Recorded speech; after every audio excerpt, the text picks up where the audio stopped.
Coming up on We Talk News this week, lobbyists unite to urge the new president to expunge nonviolent cannabis convictions. Former NBA star Chris Webber joins an investment group to help out the social equity movement. California's Humboldt County bans outdoor hemp growing, and we can explain why on We Talk News next. We are Pro Cannabis Media.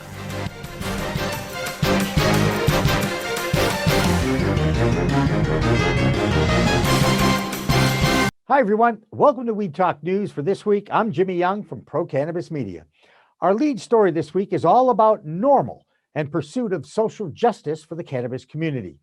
The National Organization for the Reform of Marijuana Laws has teamed up with the NCIA, the Minority Cannabis Business Association, and other lobbyist groups from Washington, D.C. on calling on President Joe Biden to follow up on his campaign pledge to expunge the records of nonviolent cannabis convictions.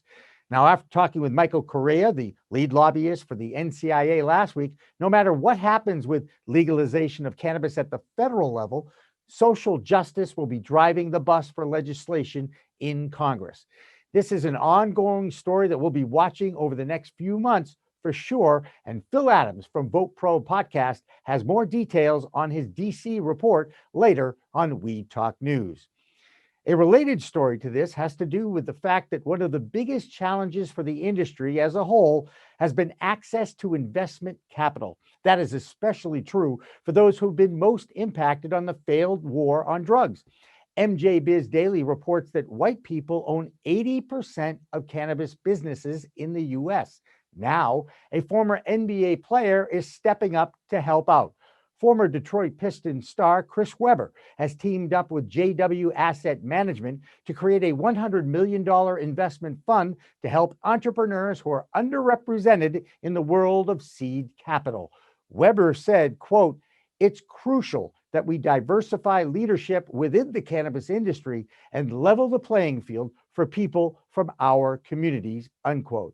This is another example of many athletes in and outside the sports arena who are starting to make their voices heard about inequalities in our society. Now, let's take a time out and bring in Debra Borchardt from the Green Market Report for a look at the markets. Debra?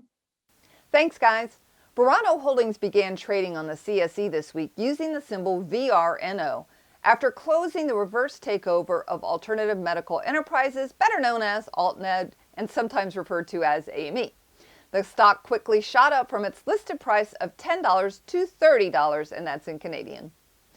Hexo is buying Zenabis Global in an all-stock deal valued at approximately $235 million. Zenabis had hinted that such a deal was in the making during its fight with Sundial, so it looks like Hexo is the one. Five-time NBA All-Star Chris Webber announced a partnership with Jason Wild and JW Asset Management to launch a $100 million private equity cannabis fund that is going to invest in companies led by entrepreneurs of color pursuing careers in the cannabis industry. And finally, GW Pharmaceuticals reported total revenue for the fourth quarter of $148 million. That's it for this week. I'm Debra Borchardt from the Green Market Report for We Talk News. So what's going on in California? The Golden State has really had some challenges with their new adult use laws, regulations that strangle the community, and a huge illegal community. Now, the biggest growing area in that state is called the Emerald Triangle. It's a group of counties in Northern California that has a vibrant market supplying as much as 80% of the illegal cannabis market in the U.S. Some have actually gone legal up there, but for the most part, law enforcement leaves that area alone since it's a battle that's been going on for decades. Now, Humboldt County has banned the growing of legal hemp cannabis because of the issue of cross-pollination between the hemp and its THC cousin that we'll call marijuana for distinction purposes. Emerald Media Group founder and CEO Christina DiGiovanni lived in Humboldt County for almost 10 years before relocating to New York. She explains why the county banned the growing of outdoor legal hemp. The topic of hemp has been one that we've had in discussions for a long time. The concern is with the cross-pollination. It's very easy to have pollination travel from one crop to another, to cross-pollinate, to seed out other people's crops. The cannabis plant with THC that blooms and buds is female, and the hemp plant is not so much female. And so when you cross the two, what do you get? You get seedy weed. And for someone who takes a lot of pride in their craft and quality cannabis, they don't want to be seeded out. So it is understandable that a place like Humboldt County that's known for their quality craft cannabis reputation may not want to have hemp cultivated there because it could potentially ruin their reputation. I can't believe that whole birds and bees thing now extends to cannabis.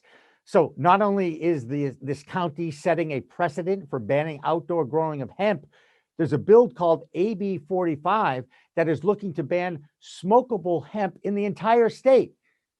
Never a dull moment there for sure. And never a dull moment in South Dakota, where voters approved medical and adult use of cannabis at the November election. However, their governor, Kristi Noem, is not in favor of having cannabis available for sale in her state, and she directed a circuit court judge that she appointed to rule that the ballot box initiative was unconstitutional. So now those advocates from the Marijuana Policy Project will have to take this case to their state Supreme Court. Meanwhile, in the great state of Maine, retail sales in the adult use market have doubled since its inception in the fall of 2020. There's only 15 licensed dispensaries in Maine, and they reported sales of $2.47 million in the first month of 2021. The average sale in Maine is up to $74 per consumer, up from just $66 during the first month of operations. New Jersey continues to wait for their governor, Phil Murphy, to sign the legal cannabis bill, while more than 6,000 arrests for cannabis possession have been reported. Murphy's self-imposed deadline to sign that bill is Friday, February 19th. At least New Jersey is close to launching. New York can't even get to the governor, who continues to say he wants legalization. But Andrew Cuomo now, he's being investigated for the way he handled the first few months of the pandemic, which hit New York nursing homes especially hard. Here in Massachusetts, the number of medical patients registered in that program has now passed 100,000. Over 35,000 have signed up during the pandemic, since examinations can now take place over the internet. Now, let's go to Washington, D.C. with Vote Pro podcast Phil Adams for the D.C. Report. Phil? Hi, I'm Phil Adams from Vote Pro podcast, and this is the Weed Talk News D.C. Report. A group of Washington lawmakers is calling on President Joe Biden to grant mass clemency for cannabis offenders. A letter signed by 37 members of Congress urges the White House to take a rare but not unprecedented step and issue a general pardon for all former federal nonviolent cannabis offenders. Led by Congressional Cannabis Caucus co-chairs Barbara Lee of California and Earl Blumenauer of Oregon, the lawmakers pointed to the wave of state legalizations, as well as a recent congressional action aimed at ending the federal prohibition on cannabis. Until such a bill is sent to the president's desk, the 37 signatories are calling on Biden to, quote, lead on criminal justice reform and provide immediate relief to thousands of Americans. Although Biden remains opposed to legalizing adult use, he has voiced support in the past for expungement of prior convictions and for decriminalizing cannabis. With Virginia well on the way to legalizing adult use, their neighbors across the Potomac are now considering a legalization bill of their own. This week, the Maryland House of Delegates held its first committee hearing to consider a bill to regulate adult use of cannabis and to reinvest a portion of the tax revenue in communities most impacted by the drug war. House Bill 32 calls for legalizing possession of up to 4 ounces of cannabis, as well as home cultivation for personal use. It also provides for resentencing or releasing those currently incarcerated for nonviolent cannabis convictions and for expunging prior convictions. The measure is one of 2 legalization bills before the Maryland General Assembly this year. The other is Senate Bill 708, scheduled for a Maryland Senate Finance Committee hearing on March 4th. And the District of Columbia could also see movement on long-delayed adult use sales. With a more cannabis-friendly Congress in the capital and a new regulatory agency now overseeing the DC cannabis industry, recreational cannabis sales could be getting a new lease on life. A legalization referendum that passed back in 2014 has been held up every year since then by Congress. An obscure budget rider employed by legalization opponents in Congress had prohibited the DC government from using federal tax dollars to set up an adult use marketplace. The 117th Congress now appears ready to jettison that rider. At the same time, the district's alcoholic beverage regulatory agency has taken over regulation of medical marijuana from the DC Health Department. The ABRA has taken measures to increase the number of medical marijuana patients and to ease the regulatory burden on cannabis retailers. That's the Weed Talk News DC report for this week. I'm Phil Adams from Vote Pro Podcast. Leafly has come out with its annual cannabis jobs report, and the news is pretty impressive. There are now 321,000 full-time jobs in the legal cannabis industry in the U.S. Now think about that. There are more jobs in the cannabis industry than for electrical engineers, EMTs, paramedics, and twice as many dentists. Leafly has partnered with Whitney Economics on this jobs report since 2017. And if you can't get a job in cannabis in the U.S., you might want to think about going to Canada.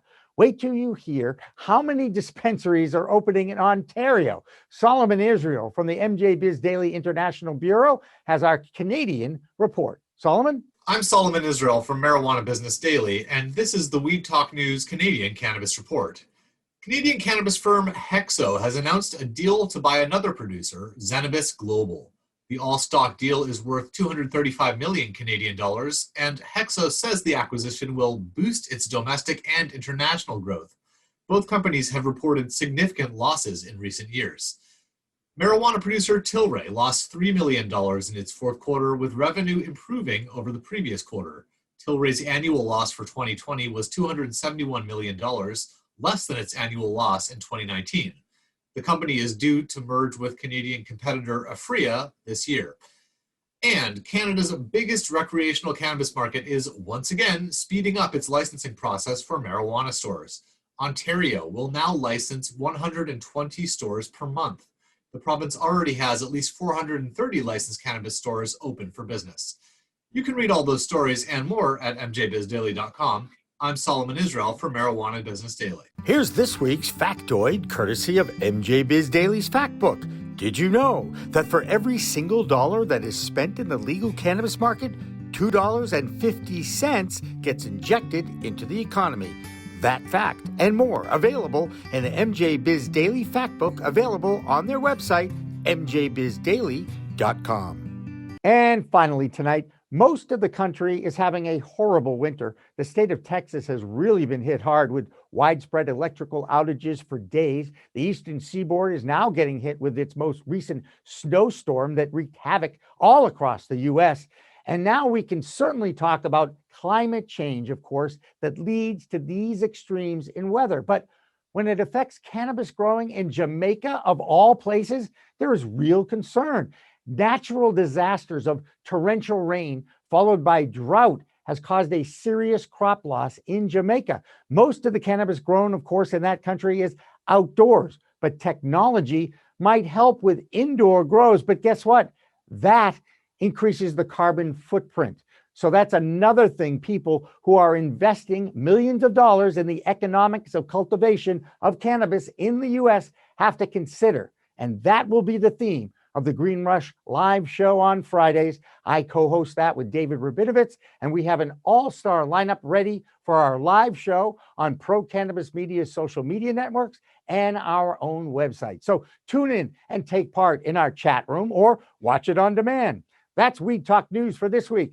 I'm Jimmy Young from Pro Cannabis Media. Remember, it's a whole new world of weed out there. Use it responsibly. Weed Talk and In the Weeds are two productions of Pro Cannabis Media supported by Revolutionary Clinics, one of the top medical cannabis dispensaries in the Massachusetts area, now with 3 locations in Greater Boston, 2 in Cambridge and 1 on Broadway in Somerville. Rev Clinics has a patient-first mission. They will customize your needs as a medical patient with the proper titration and combination of strains, flavors, and products. Rev Clinics, where the patient comes first. Pro Cannabis Media programming is available live and on demand on our Facebook page at Pro Canna Media, on Instagram at Pro Cannabis Media, on LinkedIn also at Pro Cannabis Media, on YouTube and YouTube Live on Pro Cannabis Media, Twitter at Pro Canna Media, and on twitch.tv/Pro Cannabis Media. So like, share, and subscribe to all of our content, newsletters, and shows live or on demand. We are Pro Cannabis Media.